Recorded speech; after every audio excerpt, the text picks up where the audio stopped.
Setelah kematiannya, ia tiba di hadapan seorang dewi. Sang dewi, yang terenyuh melihat kehidupan berat Azusa, memutuskan untuk memberinya kesempatan hidup baru di dunia lain. Azusa hanya meminta satu hal sebagai syarat, keabadian, agar ia bisa menikmati kehidupan sederhana dan damai tanpa tekanan waktu. Permintaan itu pun dikabulkan, dan ia pun dikirim ke dunia lain dengan tubuh baru dan sebilah pisau di tangannya. Ia tiba sebagai gadis biasa di dunia baru itu. Tanpa ambisi besar, Azusa hanya ingin menjalani kehidupan yang tenang. Suatu hari, saat sedang berjalan menuju sebuah desa, ia diserang oleh seekor slime. Meski slime itu menyerang lebih dulu, serangannya tak berarti apa-apa bagi Azusa. Dengan tenang, ia membalas menggunakan pisaunya hingga slime itu mati. Dari tubuh slime tersebut keluar sebuah kristal kecil, yang ia ambil dengan harapan bisa berguna suatu hari nanti. Perjalanan pun berlanjut. Di sepanjang jalan, ia kembali menemukan slime lain dan mengalahkan semuanya tanpa kesulitan berarti. Ia tahu bahwa dunia ini bukan hanya dihuni slime, tapi juga makhluk-makhluk yang lebih berbahaya. Saat melangkah lebih jauh, ia bertemu dengan seorang wanita dan meminta sedikit bantuan untuk mengetahui arah menuju desa. Dari sana, ia melanjutkan perjalanannya hingga sampai di sebuah tempat bernama Adventure Guild, di mana seorang resepsionis bernama Ray segera menanyakan tujuan kedatangannya.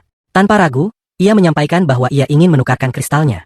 Ray pun menjelaskan bahwa pertukaran kristal hanya dapat dilakukan oleh seseorang yang telah terdaftar sebagai petualang. Menanggapi hal itu, ia memutuskan untuk mendaftarkan dirinya sebagai petualang secara resmi. Begitu proses pendaftaran selesai, terungkap bahwa levelnya adalah 1. Namun yang mengejutkan adalah kemampuannya. Ia memiliki skill immortality, menjadikannya abadi di dunia ini. Hal tersebut membuat Ray terkejut, karena sangat jarang, atau bahkan mustahil, seseorang di level 1 bisa memiliki kemampuan sekuat itu. Namun, ia menganggap hal tersebut hanya keberuntungan semata. Setelah itu, ia kembali menjalani kehidupan hariannya. Aktivitas rutinnya sangat sederhana, tidur nyenyak, mengurus pertaniannya yang kecil-kecilan, dan setiap hari berburu 25 slime untuk mencukupi kebutuhan makan dan minumnya. Selain itu, ia juga mengumpulkan beberapa herba langka untuk dijual dan mendapatkan sedikit penghasilan tambahan. Hari-hari berlalu dalam pola yang sama, tanpa perubahan. Begitu konsisten rutinitasnya hingga 300 tahun pun telah lewat. Tubuh dan wajahnya tetap sama karena ia memang tidak bisa menua. Ia tetap ramah dan murah hati, dikenal baik oleh warga desa, bahkan sering membantu orang lain yang membutuhkan. 3 abad kemudian, Ray yang kini masih bekerja di resepsionis memberitahu bahwa ia harus mengikuti tes ulang untuk memperbarui statusnya sebagai petualang. Ia menerima tanpa ragu. Namun saat hasil tes keluar, semua orang termasuk dirinya sendiri dibuat terpana. Levelnya telah mencapai 99, level tertinggi dalam sistem. Bahkan Ray tak bisa menyembunyikan keterkejutannya. Saat ditanya bagaimana ia bisa menjadi begitu kuat, Azusa menjelaskan bahwa ia hanya membunuh slime selama ini. Tapi Ray memberitahunya bahwa jumlah slime yang ia bunuh telah tak terhitung banyaknya. Dan karena salah satu kemampuannya menggandakan pengalaman, ia memperoleh EXP dalam jumlah luar biasa hanya dari membunuh slime. Kini, Azusa mulai menyadari bahwa kehidupan damainya bisa terancam bila semua orang mengetahui betapa kuat dirinya sebenarnya. Maka, ia meminta Ray untuk merahasiakan semuanya agar ia tetap bisa menjalani hidup sederhana seperti biasa. Beberapa saat kemudian, seseorang datang untuk mengajaknya melakukan pengujian kekuatan di tepi sungai. Saat Azusa menyerang, kekuatan sihirnya membekukan seluruh aliran sungai dalam sekejap. Ia sendiri terkejut dengan kemampuan barunya yang jauh lebih kuat dari sebelumnya. Tanpa disadari, ia kini bisa mengendalikan 2 elemen sekaligus, api dan es, dengan sangat mudah. Kekuatan ini memberikan manfaat besar bagi kehidupannya yang selama ini dijalani secara tenang dan biasa. Namun, suatu hari sebuah kelompok petualang datang menghampirinya. Mereka menantangnya untuk bertarung, karena menganggap Azusa adalah petualang terkuat. Azusa menolak dengan mengatakan bahwa dirinya hanyalah gadis biasa, bahkan hanya berada di level 1, dan tidak sehebat yang mereka bayangkan. Meski begitu, aura kekuatan yang terpancar darinya cukup membuat mereka sadar bahwa ia bukan orang sembarangan. Tetap saja, mereka bersikeras ingin menantangnya. Maka, Azusa menyetujui dengan satu syarat. Jika mereka kalah, mereka harus menyebarkan rumor bahwa dirinya hanyalah gadis lemah. Tanpa ragu, mereka menerima syarat tersebut. Salah satu gadis dari kelompok itu mulai menggunakan sihir angin. Melihat hal itu, Azusa ikut mencoba kekuatan sihir anginnya. Tapi bukan sekadar hembusan angin biasa, melainkan badai besar yang mengamuk layaknya tornado dan hampir menghancurkan seluruh desa. Para petualang pun terpental jauh, dan bahkan para penjaga dari kejauhan menyaksikan kejadian itu dan langsung tahu bahwa semua ini adalah ulah Azusa.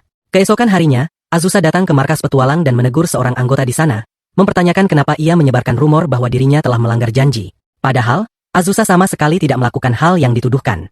Rupanya ada seorang pria bernama Next yang menyebarkan gosip tersebut demi menaikkan ketenarannya sendiri, yang kini sudah tersebar ke berbagai tempat. Beberapa waktu kemudian, seekor naga bernama Laika muncul di depan rumah Azusa dan menantangnya untuk bertarung karena mendengar bahwa Azusa adalah sosok terkuat. Namun Azusa dengan santai mengatakan bahwa gelar terkuat bisa saja disandang oleh Laika sendiri. Tapi Laika tetap bersikeras untuk menguji kekuatan Azusa dalam duel. Pertarungan pun terjadi di udara. Ketika Laika melancarkan napas apinya, Azusa langsung membalas dengan sihir es yang membekukan serangan tersebut. Saat Laika menyerang menggunakan cakarnya, Azusa dengan gesit menghindar dan kembali membekukan mulut Laika dengan sihir esnya. Dalam proses pertempuran tersebut, Laika secara tidak sengaja menghancurkan rumah Azusa. Itulah kesalahan terbesar Laika. Dengan wajah kesal, Azusa menatap tajam ke arah naga itu dan menuntut ganti rugi. Ia menuntut kompensasi atas rumahnya yang hancur, dan berkata bahwa jika Laika cukup berani untuk merusak rumahnya, maka Laika juga harus cukup bertanggung jawab untuk membayar perbaikannya. Akhirnya menyerah, dan sang naga pun berkata bahwa ia akan memberikan uang yang diminta. Namun, karena rumah yang mereka tempati sebelumnya sudah tidak nyaman lagi, mereka memutuskan untuk pindah dan menetap di desa. Penduduk desa langsung mengenali bahwa Azusa adalah orang yang berhasil mengalahkan naga, sehingga mereka menyarankan agar Azusa tinggal di kantor guild petualang. Saat Azusa menjalani kesehariannya, datanglah seorang gadis mengenakan kostum maid, memberikan sejumlah uang kepadanya. Gadis itu ternyata adalah sang naga dari hari sebelumnya, Laika, yang kini tampil dengan wujud berbeda dan jauh lebih manusiawi. Karena penampilan barunya, Azusa tidak langsung mengenalinya. Laika lalu mengungkapkan bahwa dirinya menyadari betapa kuatnya Azusa setelah pertempuran kemarin, dan ia merasa harus banyak belajar. Karena itu, ia memohon untuk diterima sebagai murid Azusa. Namun, Azusa merasa bingung bagaimana caranya mengajarkan sesuatu yang ia lakukan untuk mengalahkan naga, jadi ia menolak tawaran itu. Meski begitu, Laika bersikeras ingin belajar dan berusaha meyakinkan Azusa.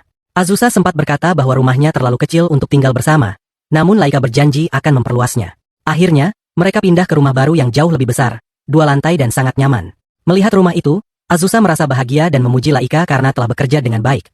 Ia bahkan menyebut rumah itu sebagai rumah impiannya.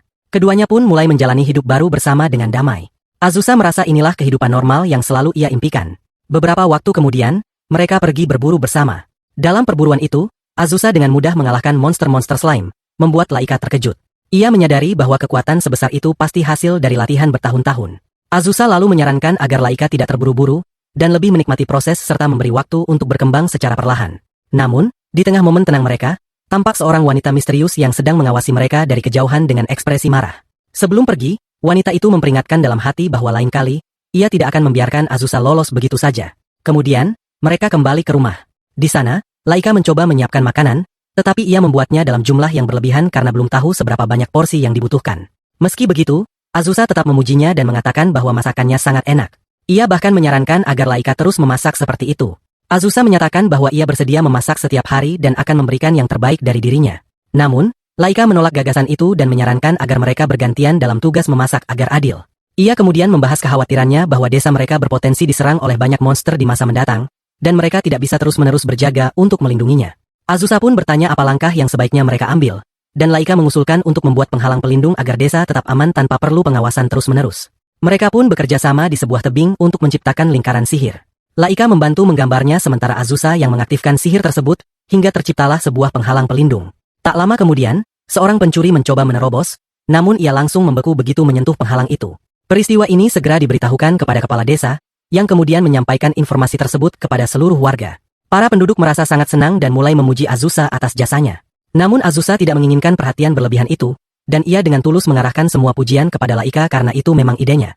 Sayangnya, Laika merasa malu menjadi pusat perhatian. Kehidupan mereka pun kembali ke rutinitas sehari-hari. Laika memasak seperti biasa, dan semua aktivitas berjalan seperti kehidupan damai yang selama ini diidamkan Azusa. Namun, ketenangan itu terganggu ketika tiba-tiba seorang gadis muncul dan memperkenalkan dirinya sebagai Falfa. Ia mengaku bahwa dirinya adalah putri Azusa. Azusa terkejut bukan main, karena ia tidak pernah merasa memiliki seorang anak, dan mengira Falfa salah orang.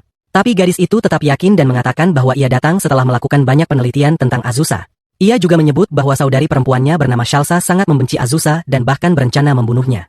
Kabar itu membuat Azusa benar-benar terkejut. Setelah makan beberapa kue, Falfa menyadari alasan mengapa Shalsa ingin membunuh Azusa.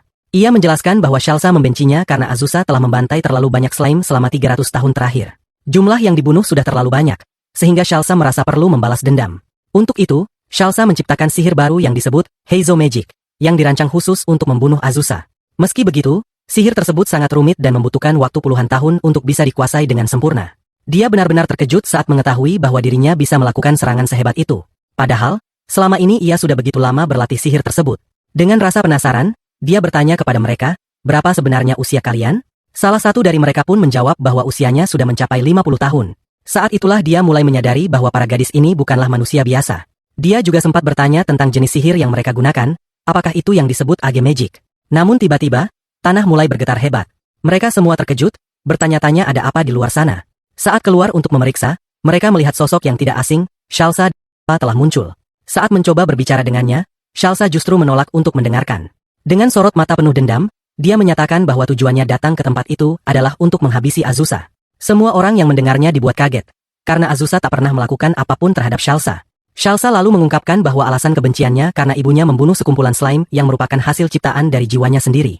Ia datang dengan niat balas dendam. Azusa membantah dengan bingung, menyatakan bahwa ia tak pernah mencoba membunuh siapapun, termasuk slime tersebut. Namun Shalsa tetap bersikeras bahwa slime-slime itu adalah bagian dari dirinya, dan kematian mereka berarti luka baginya. Ketika Shalsa mencoba melarikan diri dengan sihir terbang, sihirnya tiba-tiba saja dibatalkan, membuatnya jatuh kembali ke tanah. Ia pun mulai berpikir bahwa ajalnya mungkin sudah dekat, karena tampak siap melancarkan serangan yang luar biasa kuat. Tapi tepat saat itu, Laika muncul dan melindungi Azusa, menyerang balik dengan kekuatan besar hingga membuat Shalsa terhempas. Ironisnya, gadis yang sebelumnya tampak begitu kuat dan diyakini mampu menaklukkan Azusa, justru tumbang hanya dengan satu serangan ringan. Semua orang yang melihat kejadian itu terpaku dalam keterkejutan. Mereka bertanya-tanya, bagaimana mungkin hal ini bisa terjadi begitu cepat? Dia menjelaskan bahwa semua latihan age magic yang dilakukan Shalsa sebenarnya hanya ditujukan untuk melawan Azusa saja. Jika ada makhluk lain yang sekuat naga muncul, sihir itu menjadi tidak efektif sama sekali. Inilah sebabnya mengapa ia begitu mudah dikalahkan. Siapapun yang bukan target utama membuat sihirnya menjadi sia-sia. Ketika akhirnya ia siuman, amarah masih menguasainya. Meski semua orang sudah berada di sekitarnya, ia tetap belum bisa melampiaskan dendamnya. Ia pun mencoba kembali mengeluarkan sihir. Namun semua usahanya menjadi sia-sia karena tak satu pun mantranya berhasil dilepaskan. Saat ini, karena tidak lagi memiliki kemampuan sihir seperti dulu, ia merasa dirinya hanyalah seorang gadis tak berguna yang tidak memiliki peran berarti.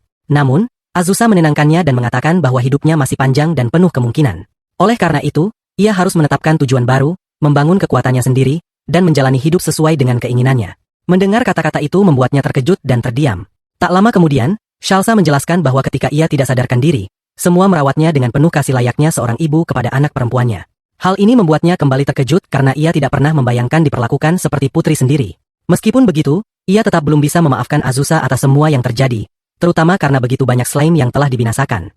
Namun, dia mencoba meyakinkannya bahwa sejak dahulu, manusia dan slime memang merupakan musuh alami, dan konflik di antara mereka telah berlangsung selama puluhan tahun dan akan terus berlanjut.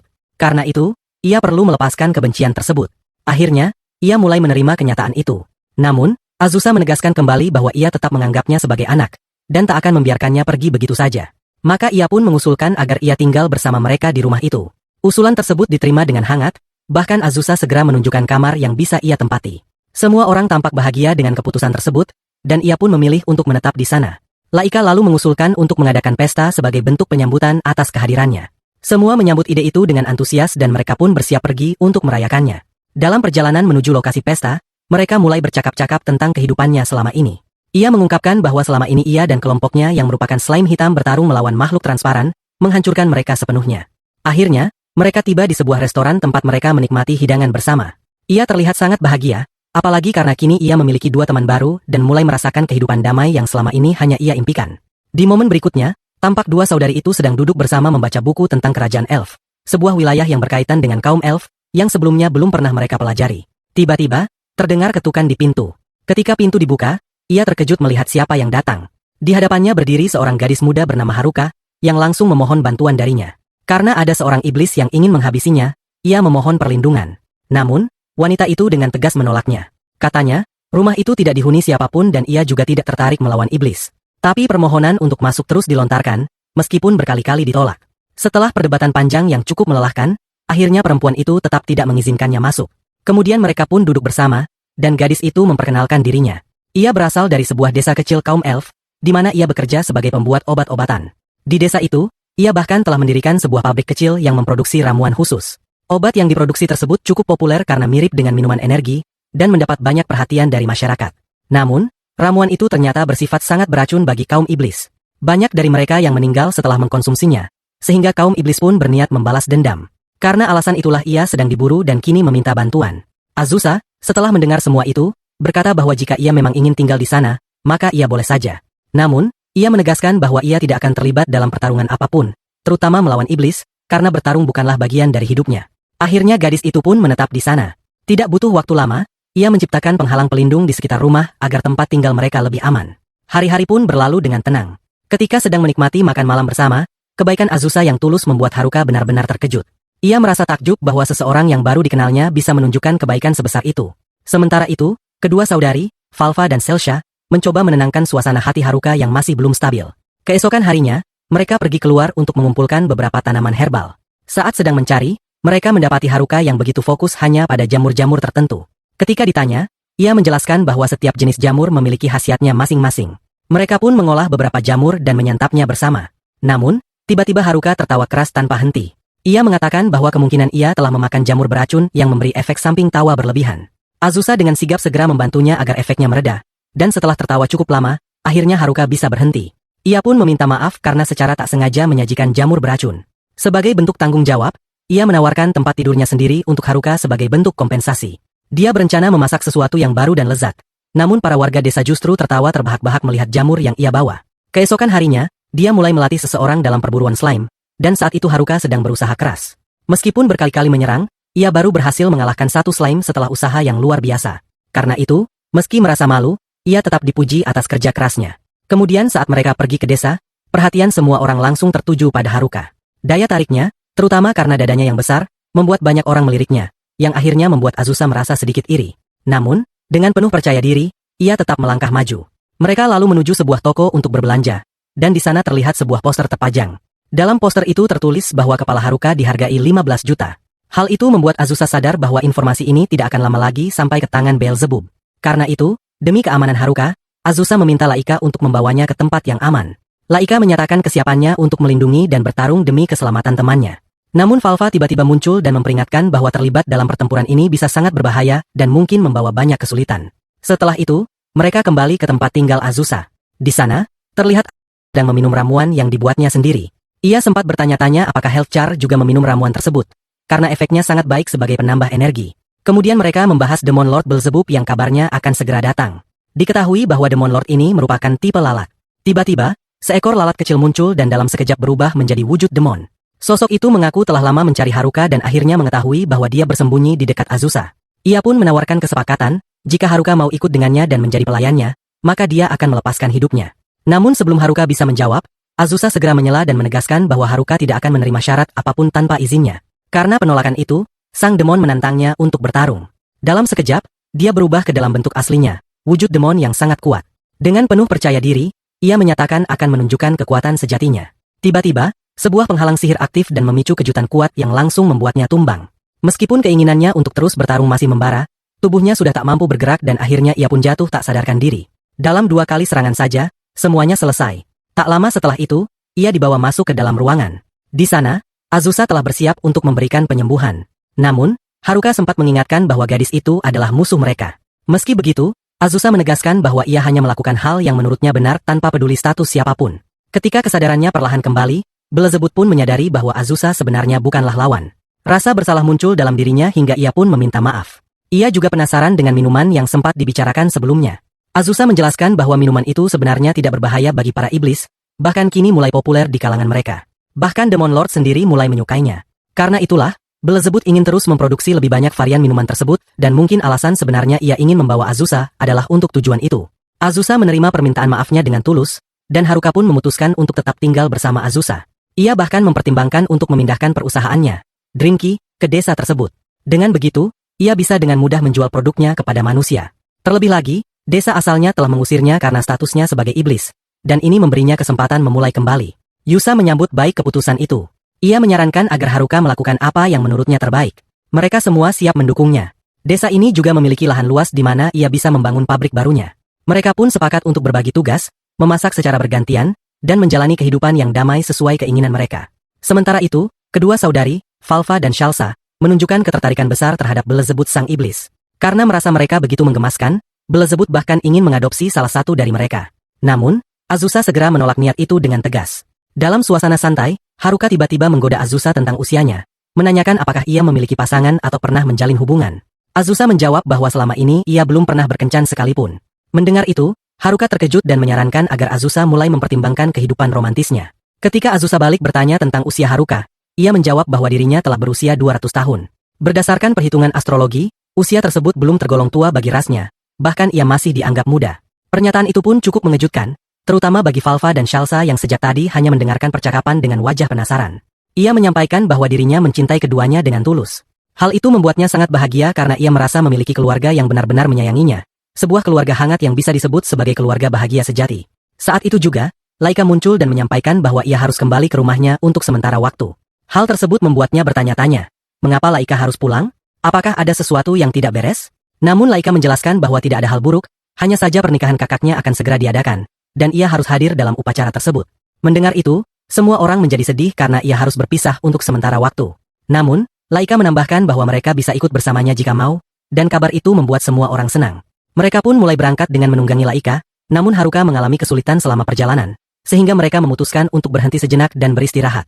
Tidak lama kemudian, mereka sampai di dekat sebuah gunung berapi, tempat di mana pernikahan akan diselenggarakan. Suasana mulai ramai dengan kehadiran banyak tamu yang datang.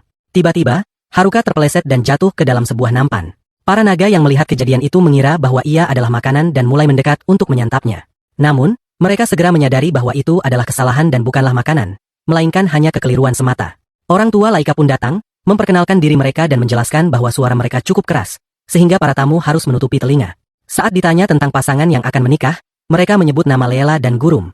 Mereka mengungkapkan bahwa keduanya adalah teman masa kecil, dan karena itu mereka memutuskan untuk melangkah ke jenjang pernikahan. Acara pun berlangsung dengan damai dan penuh sukacita. Namun, suasana berubah ketika beberapa naga biru tiba-tiba datang untuk mengacaukan acara. Salah satu dari mereka bernama Vera, yang tidak terima dengan pernikahan ini karena usianya yang lebih tua dari Leela dan hingga kini ia masih lajang. Karena itu, ia berusaha menghancurkan pernikahan tersebut. Pertarungan pun pecah, dan Azusa segera membawa kedua anaknya, Falva dan Shalsa, menjauh dari keributan. Sementara itu, Haruka terlihat terbaring di tanah, berpura-pura mati agar tidak menjadi sasaran serangan. Namun, seekor naga hampir saja menginjak tubuhnya, membuatnya terpaksa melarikan diri. Semua orang pun panik dan mulai berlari bersama-sama. Pada saat itu, seekor naga biru tiba-tiba muncul dan menyerang. Saat lawan mencoba menyerang, dia langsung menahannya dengan sihir api miliknya. Karena sebagian besar Blue Dragon memang menguasai sihir es, maka hanya para Ice Dragonlah yang unggul dalam elemen itu.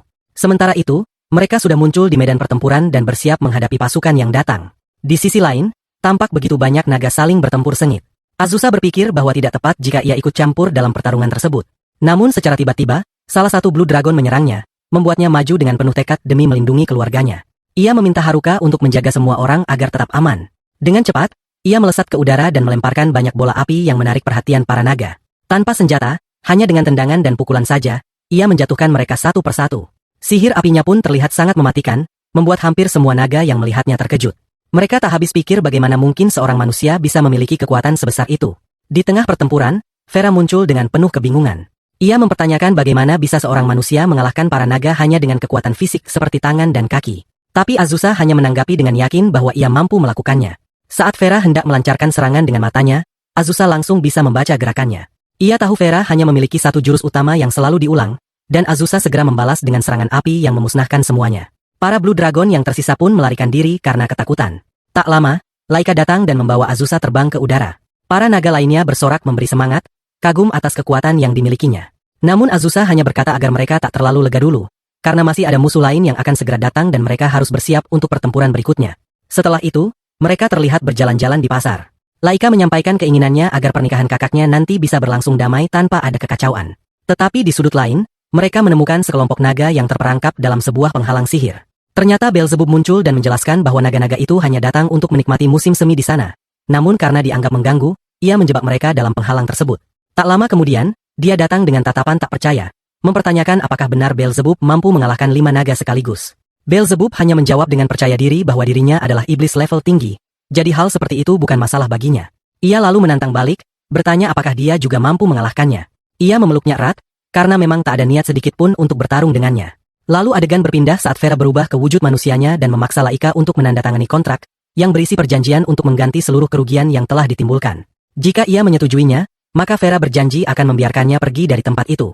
Namun, jumlah kompensasi yang diminta sangat besar, membuat Laika enggan menerimanya pada awalnya. Tapi akhirnya, demi menghindari masalah lebih besar, ia pun menyetujui kontrak tersebut. Ia juga diminta menandatangani kontrak tambahan yang melarang serangan lebih lanjut dari Blue Dragon terhadap Red Dragon. Hal ini membuatnya terkejut, karena menurut kepercayaan para naga, tujuan utama mereka adalah mengganggu para naga mati, bukan membuat perjanjian damai. Namun saat kekuatan Azusa memancar lewat kristal sihirnya, Laika tak kuasa menolak. Azusa pun menegaskan bahwa jika kontrak tersebut dilanggar, maka ia tidak akan memaafkan Laka, sebuah ancaman yang terdengar cukup mengerikan.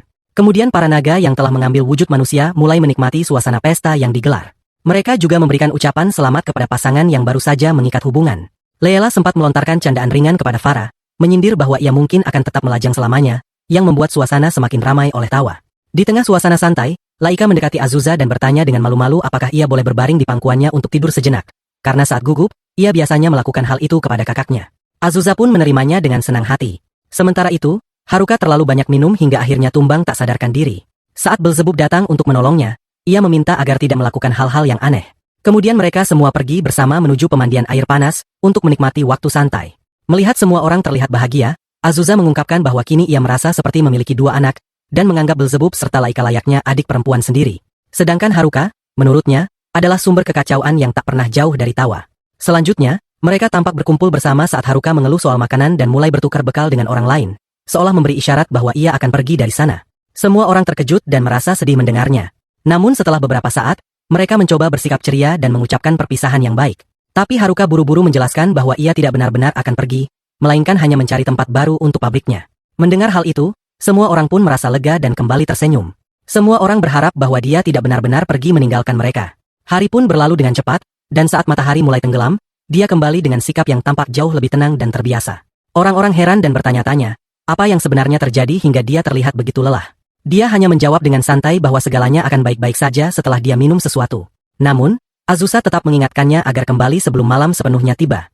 Meski begitu, Haruka menanggapi dengan santai, meyakinkan bahwa situasinya masih tergolong normal. Namun tak lama kemudian, muncul kabar bahwa ada penampakan makhluk halus di pabrik milik Haruka. Konon, seseorang melihat hantu di sana. Karena merasa tak mampu menangani hal semacam itu, Haruka memohon pada Azusa untuk membantunya. Azusa, yang memang tak begitu ahli dalam urusan supranatural, awalnya ragu dan mengatakan bahwa ia kurang cocok untuk hal semacam itu. Tapi karena Haruka memohon dengan sangat serius, Azusa pun mengusulkan ide, bagaimana kalau mereka memanggil Belzebut saja? Mengingat Belzebut adalah seorang demon, tentu menangani hal seperti ini akan jauh lebih mudah baginya. Usulan itu disetujui semua orang. Mereka lalu menggambar lingkaran pemanggilan untuk memanggil Belzebut. Namun alih-alih muncul dengan elegan, Belzebut justru terjatuh dari udara dan basah kuyup. Ia muncul dalam keadaan marah dan bertanya mengapa ia dipanggil secara tiba-tiba dan dengan cara seperti itu. Setelah dijelaskan bahwa mereka membutuhkannya untuk menangani hantu di pabrik, ia sempat kesal karena merasa ditugaskan pada pekerjaan yang remeh. Namun begitu Valva dan Shalsa mengungkapkan bahwa mereka sangat mempercayainya, amarah Belzebut pun mereda dan ia menerima tugas tersebut. Mereka bersiap untuk menyelidiki, tetapi karena makhluk halus hanya muncul di malam hari, Belzebut memutuskan untuk menunggu waktu yang tepat. Ketika malam tiba, ia pun kembali dipanggil untuk melaksanakan tugasnya, dan mereka semua bergerak menuju pabrik tempat hantu itu terlihat. Dalam perjalanan, Haruka dan Azusa tampak ketakutan dan tanpa sadar saling menggenggam tangan satu sama lain. Mereka berharap jika memungkinkan, mereka tak perlu masuk ke dalam tempat itu. Namun tentu saja, kehadiran Belzebut membuat segalanya berbeda. Dengan penuh percaya diri, ia menarik kedua gadis yang ketakutan itu masuk dan mengatakan agar mereka tidak perlu takut. Ia, yang dipanggil khusus untuk menangani hal semacam ini, tentu sudah terbiasa. Tidak lama kemudian, Belzebut berhasil menemukan dan menangkap makhluk halus itu, yang ternyata bernama Rosalie. Haruka dan Azusa langsung bertanya-tanya, mengapa semua ini bisa terjadi begitu saja? Alasan kenapa pabrik itu dihantui dan mengapa ia begitu terganggu pun perlahan mulai terungkap. Ceritanya ternyata berasal dari masa yang sangat lampau, ratusan tahun silam. Dahulu, ia adalah seorang gadis yang hendak menikah, dan dengan penuh harapan, ia membayangkan pernikahannya akan berlangsung dengan keluarga bangsawan, membawanya ke dalam kehidupan damai yang penuh kebahagiaan. Namun semua itu berubah drastis saat ia mengetahui bahwa orang tuanya sendiri telah menjualnya. Di tempat itulah, pabrik yang sama, ia dibunuh secara kejam. Waktu terus berlalu hingga ratusan tahun kemudian, dan kini ia menjadi pemilik pabrik tersebut, hidup sebagai hantu yang tenang dan sopan. Hal itu membuat Alcora heran. Apakah benar ada hantu sebaik itu? Lalu muncul pertanyaan, apa yang seharusnya mereka lakukan sekarang? Belzebub mengusulkan untuk mengusir arwah tersebut secara paksa, tetapi Azusa merasa itu bukan solusi yang tepat. Menurutnya, jika sang hantu bisa meninggalkan pabrik itu dan pergi ke tempat lain, mungkin segalanya bisa kembali normal. Namun Rosalie, sang hantu, menjelaskan bahwa ia tak bisa pergi sebelum memproses tubuh manusia. Hanya dengan begitu ia bisa bebas dari keterikatan pabrik. Mereka pun mulai mempertimbangkan tubuh mana yang paling lemah jiwanya. Dan ternyata Haruka adalah yang paling rentan. Maka ia pun diikat, dan Rosalie mulai menggunakan tubuhnya untuk proses pelepasan, yang akhirnya berhasil. Meski sukses, Haruka sangat ketakutan. Azusa lalu menenangkannya, menawarkan tempat tinggal bersamanya agar bisa hidup damai dan tentram. Rosalie, yang sangat tersentuh, menganggap Azusa seperti kakaknya sendiri dan bahkan rela mengorbankan dirinya demi melindunginya. Azusa menjawab bahwa dirinya sudah mati, jadi tidak perlu dikorbankan lagi. Namun saat Rosalie mencoba meninggalkan tubuh Haruka, ia justru gagal. Hal ini membuat mereka semua bingung karena dalam satu tubuh terdapat dua jiwa. Orang-orang mulai berdiskusi, berusaha mencari jalan keluar, hingga terpikir bahwa satu-satunya cara adalah memisahkan Rosalie dari tubuh Haruka. Rosalie yang putus asa pun menyatakan akan mengakhiri dirinya sendiri dan langsung naik ke atap untuk melompat. Namun mereka berhasil mencegahnya dengan alasan bahwa tindakan itu hanya akan membunuh Haruka juga. Setelah itu, mereka mulai berpikir langkah selanjutnya. Laika menyarankan agar tubuh Haruka dilempar ke udara, berharap bisa memisahkan jiwanya. Mereka mencoba cara itu, namun hasilnya nihil. Lalu mereka mulai mencari cara lain, mereka mencoba menyerangnya dengan keras, dengan niat agar tubuhnya terpental dan jiwanya terpisah. Meskipun serangan dilakukan secara langsung, efeknya tetap tidak terlihat. Di tengah kekacauan itu, terlihat bahwa dia bersiap untuk melancarkan serangan jarak dekat, dan dia tampak berniat untuk mengakhiri semuanya bersama Haruka.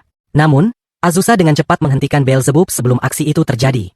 Setelah itu, muncul ide baru, membawa Rosalie ke ketinggian dan menjatuhkannya dari atas. Semua sepakat, dan dengan cepat dia dibawa naik menggunakan ilaikasi naga. Begitu mencapai ketinggian yang cukup, dia dijatuhkan, namun tetap saja tidak terjadi perubahan berarti. Hal ini karena tubuh Haruka masih dikuasai oleh Rosalie. Karena itu, mereka menyusun rencana lain, membuatnya tertidur agar saat terbangun, Haruka bisa kembali menguasai tubuhnya. Rencana tersebut berjalan lancar, dan Haruka pun akhirnya berhasil merebut kembali tubuhnya. Namun, muncul pertanyaan baru. Bagaimana cara mengeluarkan Rosalie sepenuhnya? Tanpa membuang waktu, Beelzebub melemparkannya ke dalam air, dan akhirnya Rosalie keluar dari tubuh Haruka. Semua merasa lega dengan hasil ini. Rosalie pun meminta maaf atas semua masalah yang telah ia timbulkan. Meski begitu, masalah belum selesai karena Haruka tetap kesulitan. Tidak ada pekerja yang bersedia datang ke pabrik karena ketakutan akan hantu tersebut. Sebagai solusi, mereka memutuskan untuk memperkenalkan Rosalie ke seluruh desa sebagai hantu baik.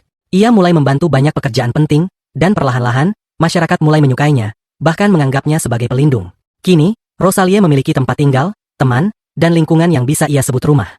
Setelah semuanya kembali normal, mereka berkumpul lagi dan Beelzebub menyampaikan keinginannya untuk memberikan Demon Medal of Honor kepada Azusa.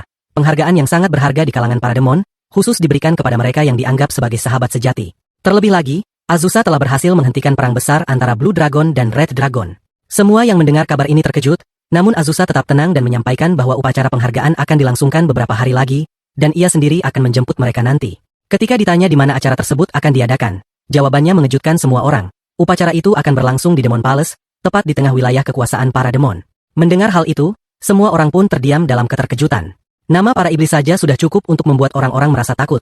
Namun perempuan itu meyakinkan bahwa para iblis zaman sekarang sudah tidak sama lagi. Mereka tidak akan menyerang selama seseorang bersikap dengan baik.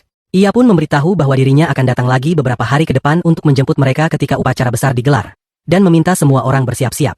Mayoritas dari mereka cukup yakin bisa menjaga sikap, tapi berbeda halnya dengan Haruka yang sama sekali belum memahami konsep berperilaku baik. Rasa takut pun menyelimutinya, membuatnya ingin menolak ajakan itu. Sayangnya, menolak ajakan Demon Lord dianggap sebagai penghinaan besar, dan tentu bukan sesuatu yang ingin dilakukan siapapun. Rosalie, yang penasaran, bertanya-tanya apakah dirinya juga bisa ikut bersama mereka. Azusa dengan tenang mengangguk dan menyatakan bahwa Rosalie adalah bagian dari keluarga mereka sekarang, jadi tentu saja dia bisa ikut. Perasaan bahagia menyelimuti Rosalie, namun ia ingin mengganti pakaiannya terlebih dahulu. Masalahnya, sebagai hantu, ia tidak memiliki cara untuk melakukannya. Ia pun kebingungan. Melihat hal itu, Azusa bertanya-tanya apakah ada penjahit yang bisa membuatkan pakaian untuk hantu. Haruka menjawab bahwa tentu saja tidak ada, karena hantu tidak memiliki uang untuk membayar. Namun, Shalsa tiba-tiba mengingat seorang profesor yang ia kenal, yang juga seorang peneliti dan mungkin bisa membantu mereka. Mereka pun segera pergi mengunjungi profesor tersebut. Di sana, mereka mendapat penjelasan bahwa pakaian yang dikenakan oleh hantu biasanya adalah pakaian terakhir yang mereka kenakan saat meninggal. Hal ini terjadi karena pakaian tersebut terikat pada ingatan dan kenangan mereka. Mendengar itu, Azusa yang cukup handal dalam sihir memutuskan untuk mulai melakukan penelitian kecil. Ia menghabiskan semalam penuh untuk bereksperimen dan mencoba berbagai metode sihir. Akhirnya, setelah kerja keras tanpa henti, ia berhasil menciptakan sebuah gaun baru yang begitu indah. Semua orang sangat senang melihat hasil karyanya. Akhirnya, Rosalie pun bisa mengganti pakaiannya dengan sesuatu yang lebih pantas. Tak lama setelah itu, dia tiba di tempat tersebut sambil membawa seekor Leviathan. Yang mengejutkan, di atas Leviathan itu bahkan terdapat sebuah bangunan megah.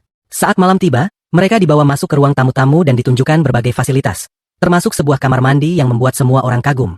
Namun, kejutan belum berakhir. Di dalam kamar mandi, mereka bertemu dengan Leviathan lain yang ternyata bernama Vania, adik dari Leviathan besar tadi. Beelzebub segera memanggil Vania untuk kembali bekerja, dan tanpa banyak bicara, gadis itu langsung kembali menjalankan tugasnya. Ia pun mulai menjelaskan bahwa Leviathan yang mereka tumpangi sebelumnya adalah kakak perempuannya. Dia sedang sibuk ketika Beelzebub langsung memintanya untuk menyiapkan makanan.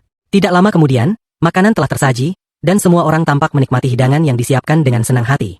Beelzebub menyampaikan bahwa jika mereka membutuhkan sesuatu, mereka bisa langsung meminta bantuan. Setelah makan, mereka semua keluar untuk menghabiskan waktu bersama di luar. Suasana menjadi menyenangkan, dan mereka diberitahu bahwa jika ingin berbicara saat mandi di pemandian, itu sangat diperbolehkan, namun jika terlalu lama, tubuh mereka bisa saja meleleh. Beberapa dari mereka pun mencoba merasakan pengalaman itu dan menikmati waktunya masing-masing. Sementara itu, Haruka juga keluar dan melihat Rosalie. Ia berniat mengajaknya bicara, namun malah tersasar masuk ke ruangan yang salah. Setelah kembali, Rosalie menyinggung soal rencana Haruka yang ingin membangun pabrik di tempat lain. Haruka mengiyakan dan mengungkapkan bahwa sebenarnya ia merasa senang bisa menjelajahi tempat-tempat baru bersama mereka. Ia merasa diterima sebagai bagian dari keluarga, dan itu membuat hatinya hangat. Pagi harinya, semua orang tersadar bahwa Haruka tidak ada di tempat. Mereka panik karena ia terlalu lama berada di kamar mandi dan khawatir kalau dia meleleh. Namun kenyataannya, Haruka hanya terjatuh dari tempat tidur dan pingsan di lantai. Kemudian Beelzebub datang dan memberitahu bahwa mereka akan segera masuk ke wilayah Demon Territory, karena keesokan harinya akan diadakan upacara penting untuk mereka. Dalam perjalanan menuju wilayah tersebut, mereka mulai dijelaskan mengenai berbagai jenis ras dan iblis yang menghuni Demon Territory. Beberapa dari mereka berwujud seperti manusia, namun ada juga yang menyerupai binatang, dan kebanyakan tampak seperti makhluk buas. Saat rombongan hampir sampai, Azusa menyampaikan bahwa mereka memang harus bertemu langsung dengan Demon King. Beelzebub menegaskan bahwa itu sangat penting, karena hanya sang raja yang dapat memberikan hadiah atas jasa mereka, dan memang mereka layak mendapatkannya. Namun, baik Laika maupun Azusa tampak gugup. Mereka takut berbuat kesalahan yang bisa membuat sang Demon King murka dan membahayakan nyawa mereka. Melihat kegugupan itu, Beelzebub menyela dan memperingatkan dengan tegas bahwa jika ada yang mencoba menghina atau melakukan kesalahan terhadap Demon King, maka dia sendiri yang akan menghabisi mereka. Perjalanan pun dilanjutkan menuju istana, yang bentuknya seperti labirin besar. Struktur bangunannya dirancang agar orang luar tidak bisa sembarangan masuk ke dalam. Saat mereka berjalan menyusuri jalur tersebut, sesuatu pun muncul di hadapan mereka. Para penjaga langsung berkata seolah-olah kepada seorang anak, memperingatkannya agar tidak menghalangi jalan mereka. Namun, mereka sama sekali tidak sadar bahwa sosok yang mereka hadapi adalah Raja Iblis itu sendiri. Singgasana terlihat kosong tanpa penghuni, dan saat itulah Beelzebub mengungkapkan bahwa yang berdiri di hadapan mereka tidak lain adalah Raja Iblis. Semua orang terkejut saat mendengar pernyataan itu. Raja Iblis pun menjelaskan dengan tenang bahwa dirinya memang tidak menyukai duduk tinggi di atas singgasana dan menyapa dari kejauhan. Ia lebih memilih menyambut orang-orang dengan cara yang lebih sopan dan langsung.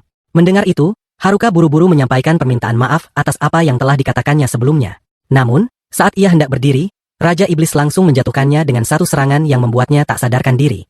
Hal itu menandakan bahwa semuanya telah berakhir. Karena insiden itu, Haruka pun dijebloskan ke dalam penjara, dan hukuman eksekusinya pun telah ditetapkan. Para penjaga diberi perintah ketat untuk memastikan tak ada yang membuat kekacauan lagi, karena satu kesalahan kecil bisa berarti kematian. Meski begitu, teman-temannya diam-diam merencanakan bagaimana cara menyelamatkan Haruka. Rosalie pun muncul dan memberi informasi bahwa di luar terdapat taman yang dipenuhi berbagai macam tanaman herbal yang mungkin bisa digunakan untuk membuat penawar. Namun, tantangan terbesar adalah bagaimana cara mereka bisa mencapai tempat itu. Disinilah peran Laika sangat penting, ia pun berubah menjadi seekor naga kecil, membuat Azusa tak bisa menahan rasa gemasnya hingga memeluknya erat. Sementara itu, dia pergi keluar dan berhasil mengumpulkan berbagai tanaman obat, lalu memberikannya kepada Azusa. Dengan cepat, Azusa mulai meracik ramuan penyembuh. Rencana mereka berikutnya adalah membawa ramuan itu ke kamar Raja Iblis dan memberikannya secara langsung, tugas yang tentu sangat berisiko. Tak lama, Fania mendatangi mereka dan menyampaikan pesan dari Beelzebub bahwa Azusa harus menyamar sebagai seorang dokter dengan mengenakan pakaian khusus. Dengan begitu, ia bisa mendekati Raja Iblis tanpa dicurigai. Mereka pun bersiap berangkat. Fania sendiri tak punya banyak pilihan karena ia hanya menjalankan perintah langsung dari Beelzebub. Risiko ditangkap berarti kematian bagi keduanya. Saat mereka hampir mencapai tujuan, beberapa penjaga melihat mereka dan mulai mencurigai identitas mereka yang sebenarnya. Salah satu penjaga mengenali siapa dokter asli istana itu dan bagaimana penampilannya. Dalam situasi yang menegangkan itu, Azusa akhirnya mengungkapkan identitasnya yang sesungguhnya dan mencoba berbicara langsung, menyatakan bahwa ia ingin menemui Raja Iblis. Ia ingin berbicara, namun tak seorang pun berniat mendengarkan. Tak lama kemudian, semua penjaga segera maju untuk menyerang. Namun dengan mudah mereka ditundukkan satu persatu. Karena ia harus melindungi keluarganya, maka para jenderal pun diperintahkan untuk menyerang bersama.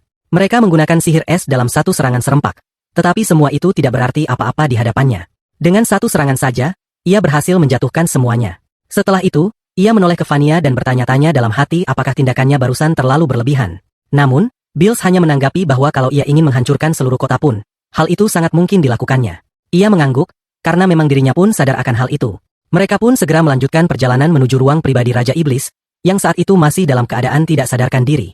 Namun, tepat sebelum ramuan penawar diberikan, Raja Iblis tiba-tiba terbangun dan mempertanyakan apa yang hendak diberikan kepadanya. Penjelasan pun muncul bahwa itu hanyalah ramuan penyembuh untuk mengembalikan kesadarannya. Tapi sang Raja Iblis mencurigai bahwa cairan itu lebih mirip racun daripada penyembuh, sehingga ia menuntut bukti bahwa niat mereka tulus.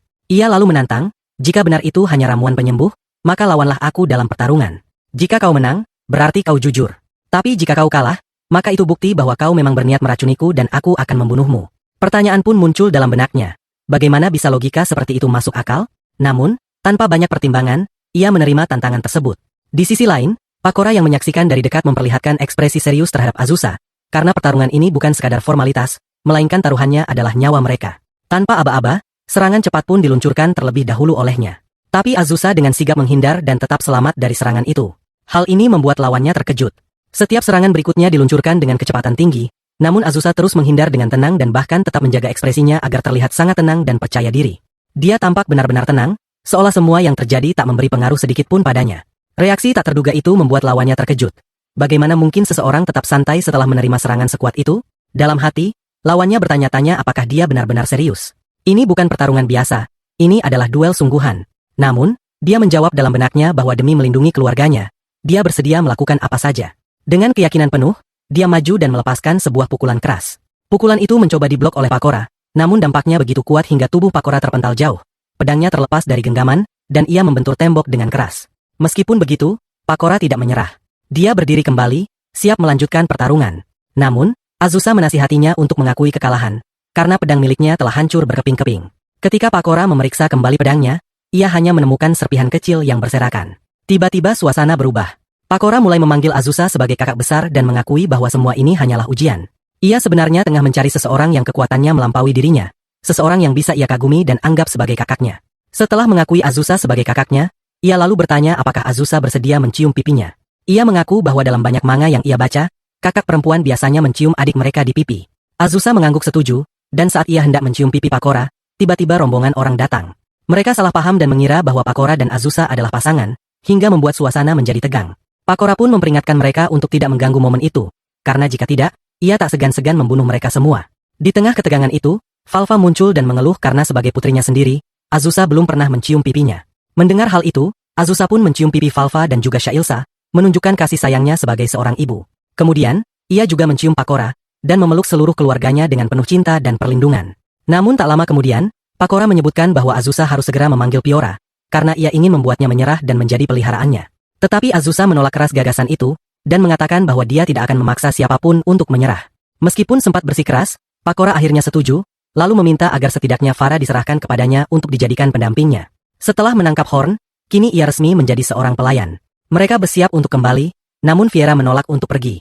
Ia mengingatkan bahwa karena telah menjadi pelayan, ia tidak bisa meninggalkan majikannya begitu saja.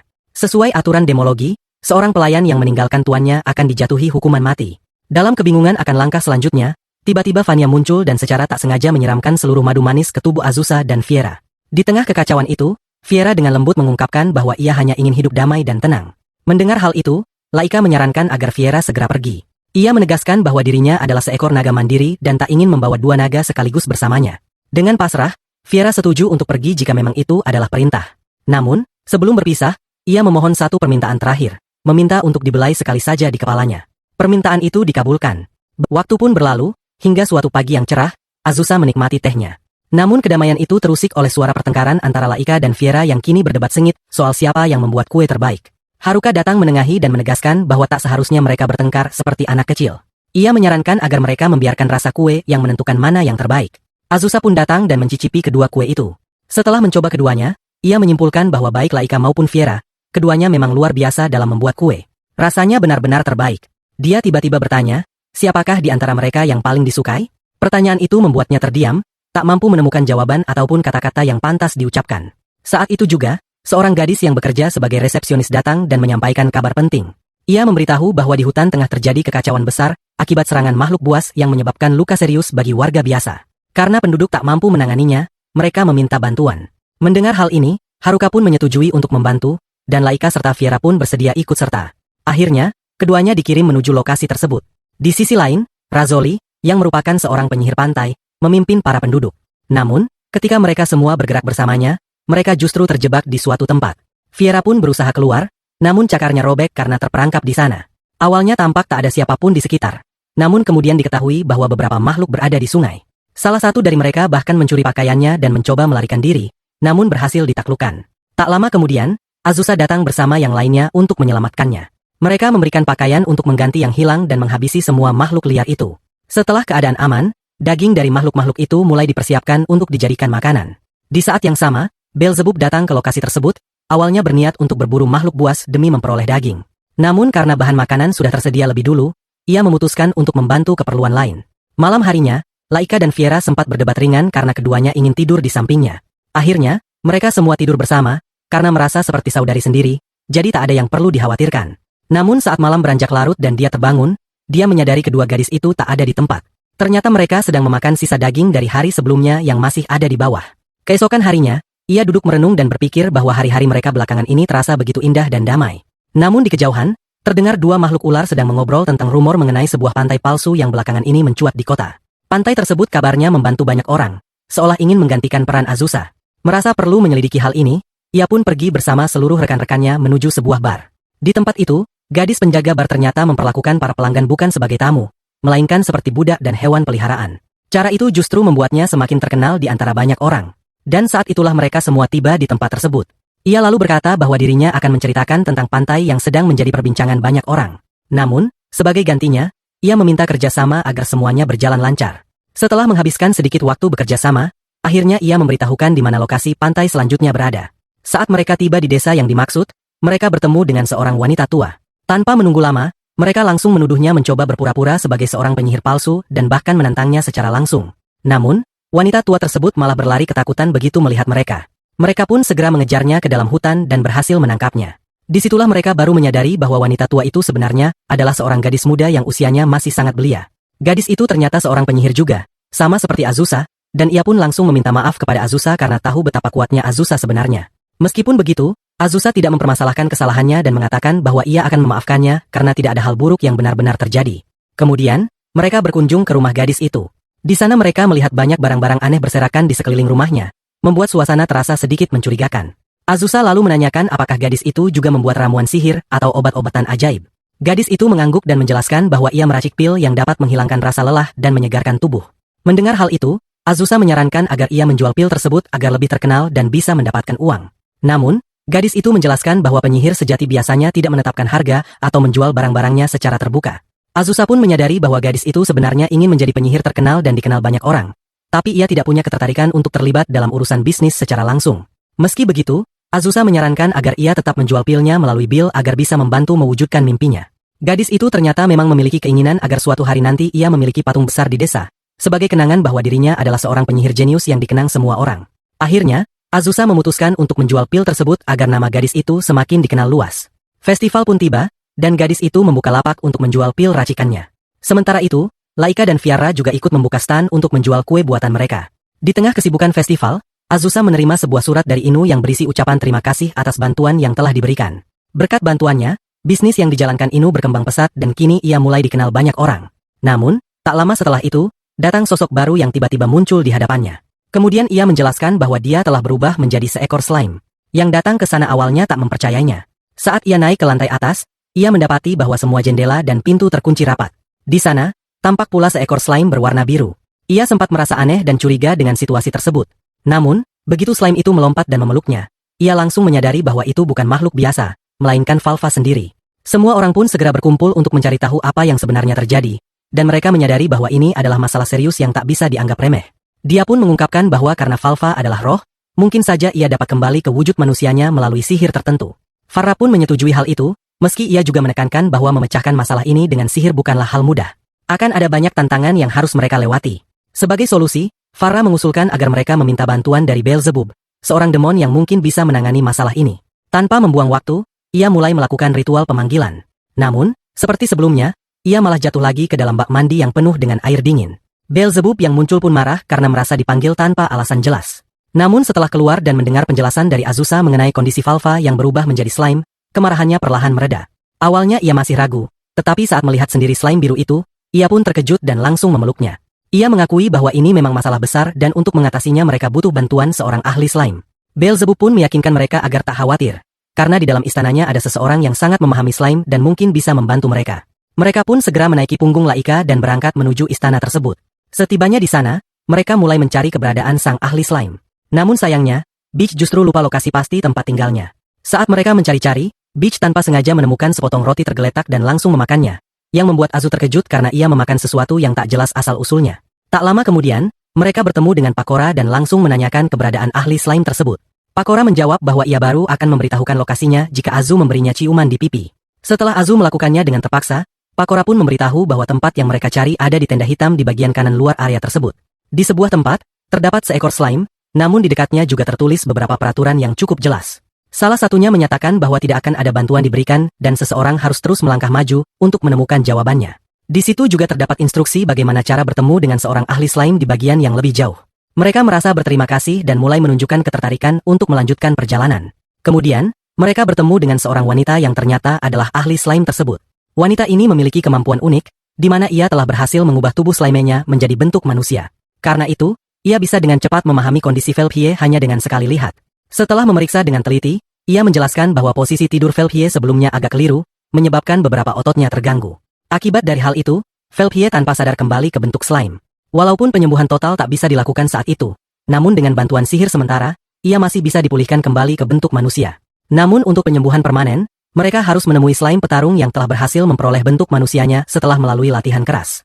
Untuk mencapainya, mereka harus menuju ke kota Chandelia, tempat diadakannya sebuah kompetisi penting. Di sana, mereka juga mengetahui bahwa Beach akan ikut serta dalam ajang tersebut. Menanggapi hal ini, si wanita ahli slime memperingatkan mereka agar berhati-hati, karena penggunaan sihir dalam kompetisi itu dilarang keras. Kompetisi pun berlangsung dengan seru, para peserta saling bertarung sementara penonton bersorak dengan penuh semangat. Akhirnya, tibalah giliran Beelzebub yang harus menghadapi sang slime expert sekaligus petarung hebat. Dalam pertempuran itu, Beelzebub menanyakan apakah ada cara untuk mengembalikan slime menjadi manusia. Setelah pertarungan dimulai, ia dengan mudah berhasil mengalahkan lawannya. Usai kemenangan tersebut, ia memohon agar sang ahli slime bersedia membantu Velpie, supaya Azusa bisa menghadapi pertarungan berikutnya tanpa rasa khawatir.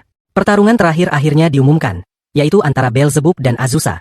Tepat sebelum pertandingan dimulai, Velpie datang kembali, kali ini dalam wujud manusianya. Rupanya, sang slime expert benar-benar telah membantu mereka. Kini, Azusa bisa bertarung bersama Beelzebub tanpa beban.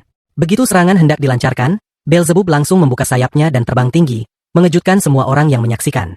Mereka semua menduga bahwa tanduk yang dipasang olehnya hanyalah palsu, sekadar hiasan untuk pamer atau mungkin bagian dari perlengkapan tempur. Tak ada yang benar-benar mengira bahwa sosok tersebut sebenarnya adalah iblis sejati, yakni Beelzebub.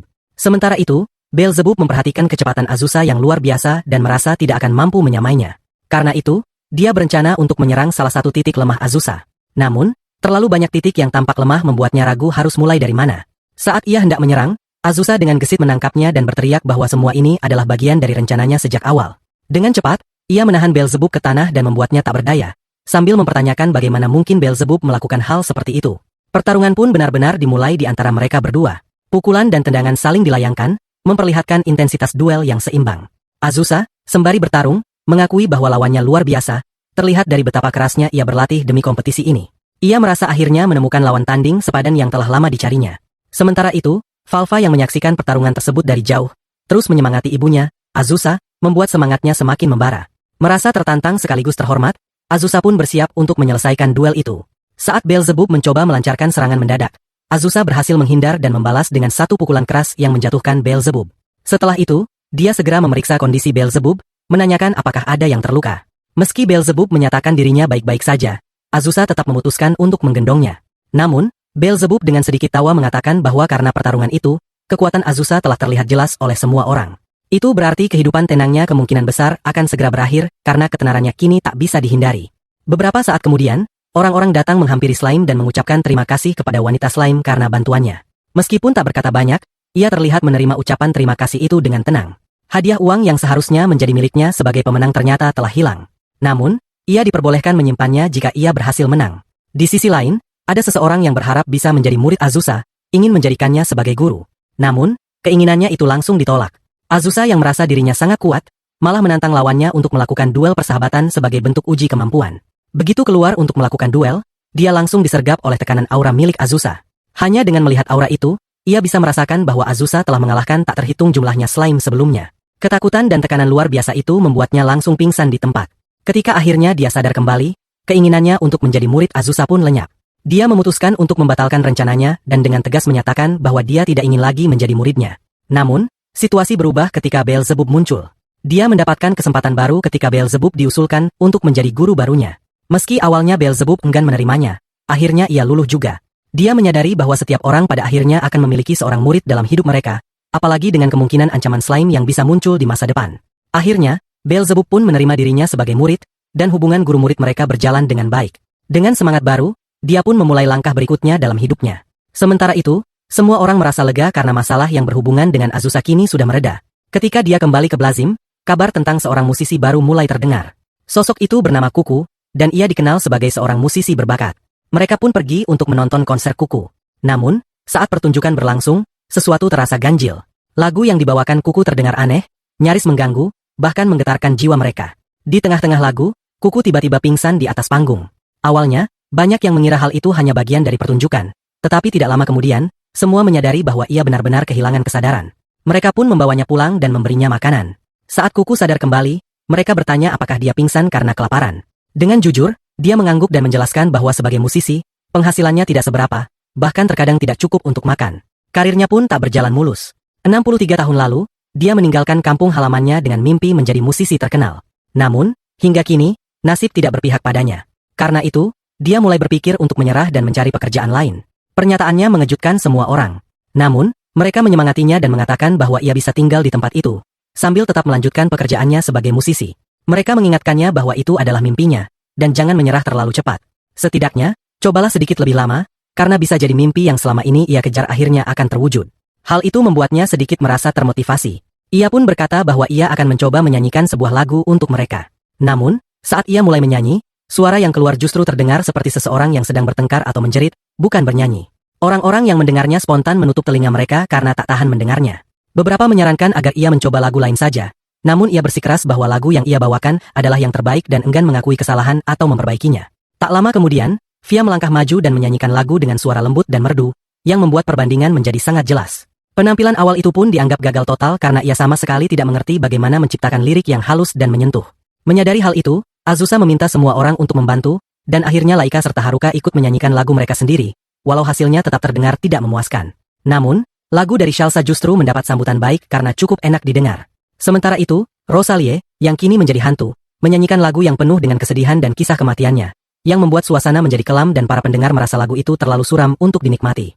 Dalam situasi itu, musisi Kuku berkata bahwa meskipun dirinya belum sepenuhnya mampu, ia merasa perubahan adalah sesuatu yang ia butuhkan, dan ia mulai menulis lirik baru dengan mencampurkan ide-ide lama dan baru. Setelah melakukan latihan tambahan, ia menciptakan sesuatu yang dianggap jauh lebih baik, dan ia pun bertekad untuk memberikan penampilan terbaiknya. Azusa kemudian menyampaikan bahwa kapanpun Kuku ingin kembali, tempat itu akan selalu menjadi rumah baginya. Kuku merasa tersentuh dan menyatakan bahwa ia akan memulai hidup baru. Dan kali ini ia akan tampil di atas panggung dengan nama aslinya, bukan nama panggung.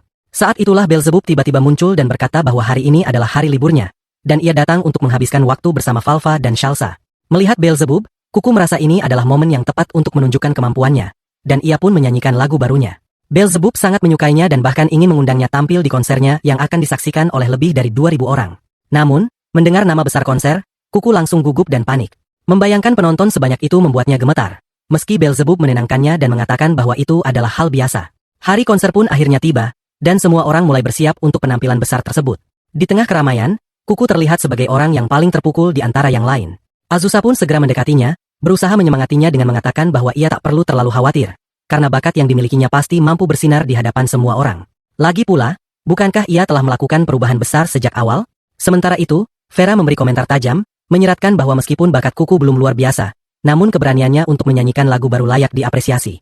Hal ini memicu perdebatan ringan antara Laika dan Vera yang malah membuat suasana mencair, dan semua orang tertawa karenanya. Ketika waktu konser pun tiba, semua penonton tampak hanya terfokus menikmati pertunjukan yang berlangsung.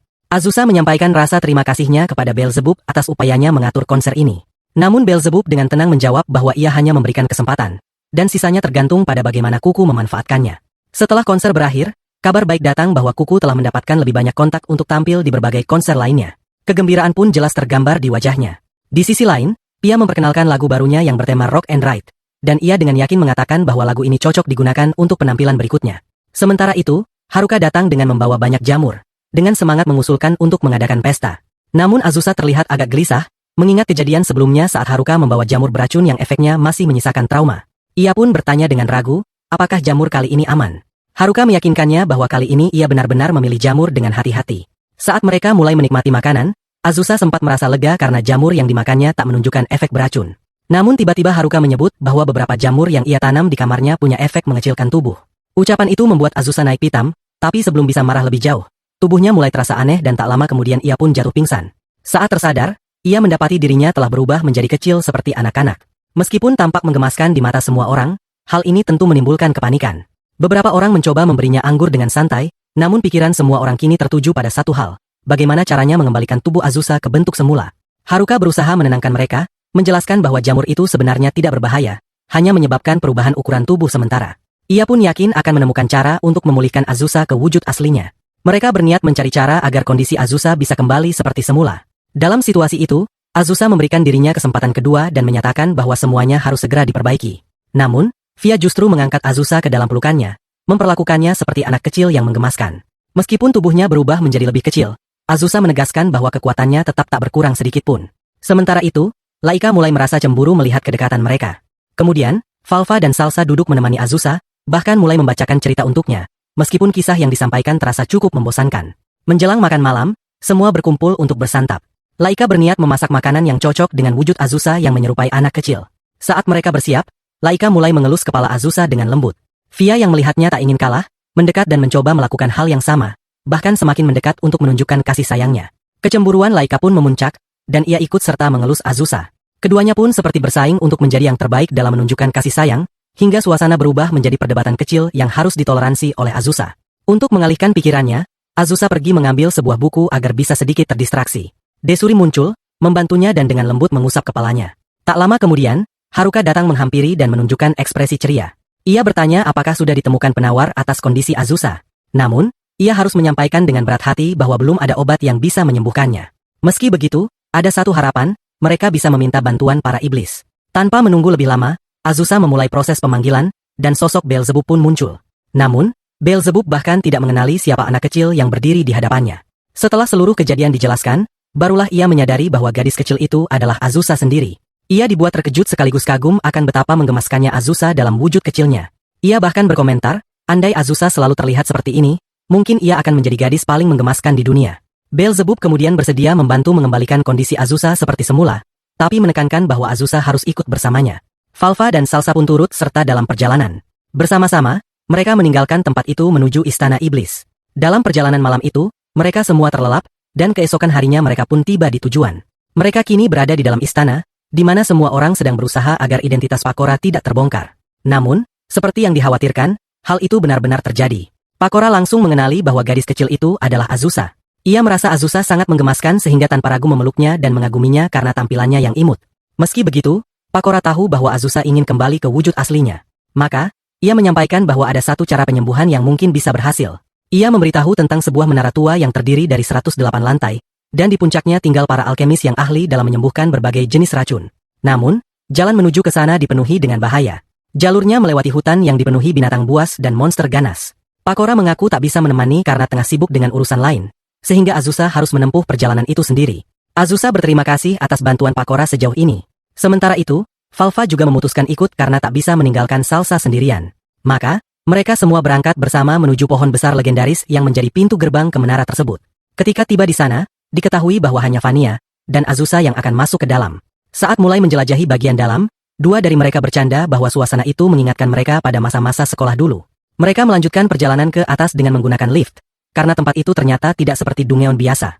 Bahkan, mereka bisa menggunakan koin untuk membeli berbagai barang selama perjalanan. Salah satu dari mereka menjelaskan bahwa lantai ke-10 dan ke-11 termasuk zona berbahaya karena banyak dihuni monster. Terutama lantai ke-11, di mana monster yang menjaga tempat itu terkenal sangat kuat dan menakutkan.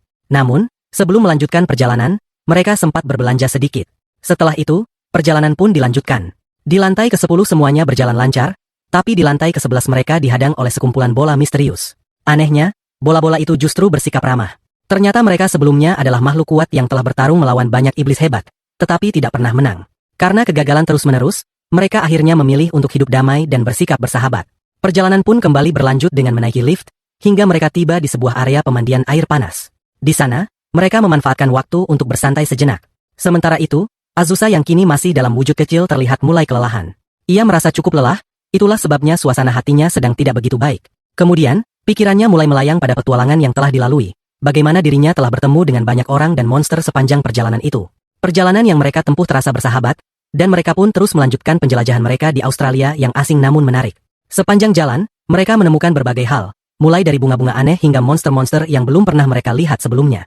Perjalanan terus berlanjut hingga akhirnya mereka tiba di lantai tertinggi dari sebuah pohon raksasa. Dari tempat itu, pemandangan yang terbentang terlihat begitu memukau. Meski begitu, mereka tidak boleh lengah karena misi mereka masih belum selesai. Setelah itu, mereka pun menuju ke sebuah apotek tempat mereka menceritakan seluruh kondisi yang sedang terjadi. Seorang wanita langsung memberikan mereka sebuah botol berisi pil, yang diakini bisa menyelesaikan masalah mereka. Namun tak lama berselang, seorang alkemis bernama Ino muncul, seseorang yang sebelumnya sudah pernah mereka temui. Ino dengan nada heran mempertanyakan bagaimana mereka bisa sampai ke tempat itu. Padahal sebenarnya ada rute langsung yang bisa digunakan melalui media sihir milik sang kakak. Mereka semua hanya bisa tertawa getir karena telah melewati berbagai rintangan berat tanpa tahu bahwa ada jalan pintas. Kekecewaan pun muncul karena Kuron, yang mengetahui semua ini, tidak pernah memberitahu mereka sebelumnya. Mengapa mereka harus bersusah payah menghadapi semua bahaya jika ada cara yang lebih mudah? Meski begitu, mereka tetap bersyukur karena kini pil yang mereka butuhkan sudah di tangan. Saat pil itu diminum, tubuh sang gadis pun mengalami perubahan. Ukurannya membesar, hingga pakaian yang dikenakan tak lagi muat, membuatnya panik dan buru-buru kabur dari tempat itu. Tak lama, mereka menemukan sebuah pemandian umum dan memutuskan untuk singgah di sana sejenak. Namun bagi Pakora, mandi bersama orang lain di tempat umum cukup memalukan.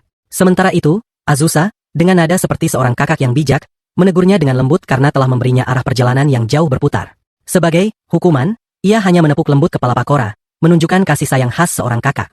Di desa, mereka mendengar kabar bahwa sebuah festival baru akan segera digelar. Sebuah festival tarian sebagai bentuk doa kepada Dewi Bumi agar panen tahun ini melimpah.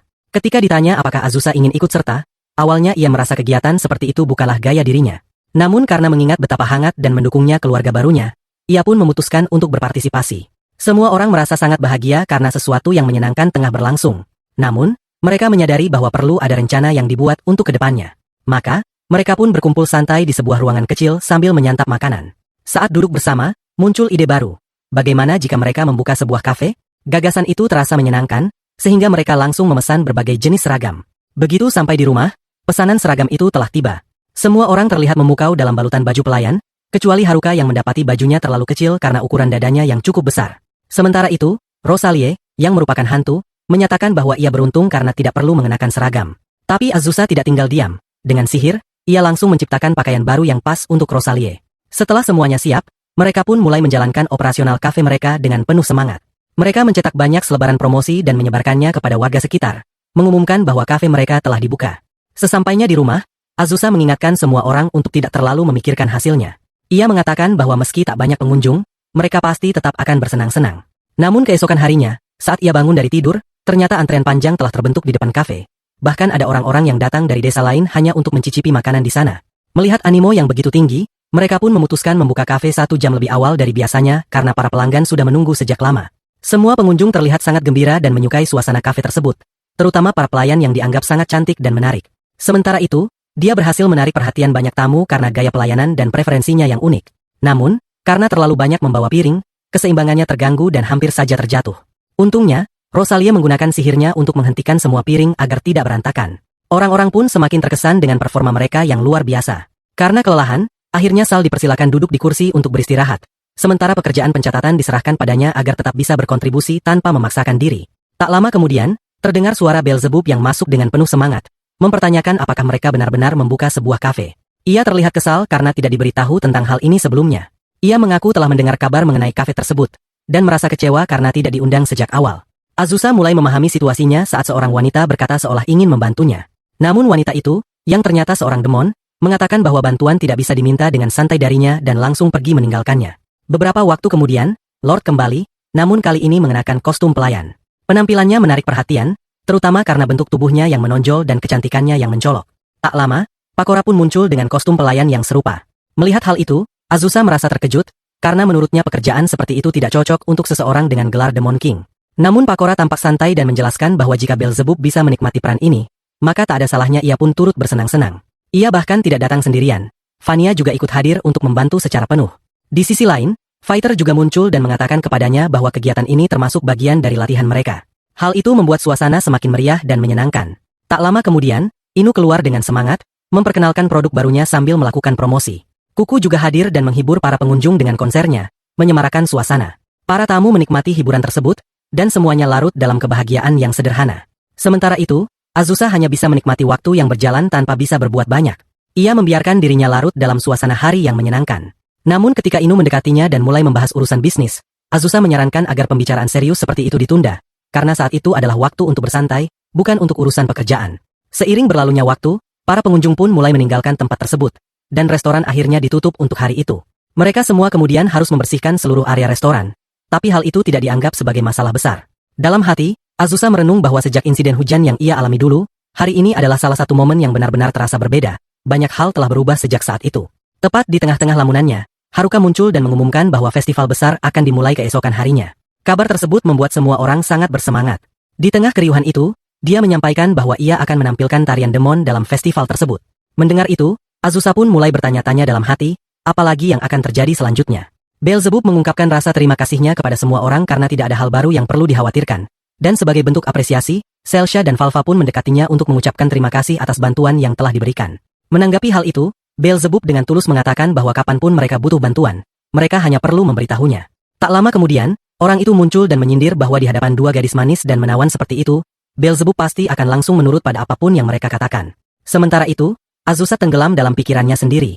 Ia menyadari bahwa sejak reinkarnasinya, sudah 3 abad berlalu, dan selama waktu itu, satu-satunya hal yang ia lakukan hanyalah berburu slime tanpa banyak perubahan berarti dalam hidupnya. Namun kini, setelah 300 tahun berlalu, akhirnya ia memiliki sesuatu yang dapat benar-benar ia sebut sebagai keluarga. Ia kini merasakan seperti apa artinya memiliki orang-orang yang benar-benar dekat di hati, dan kehidupannya pun kini terasa begitu penuh warna dan menyenangkan.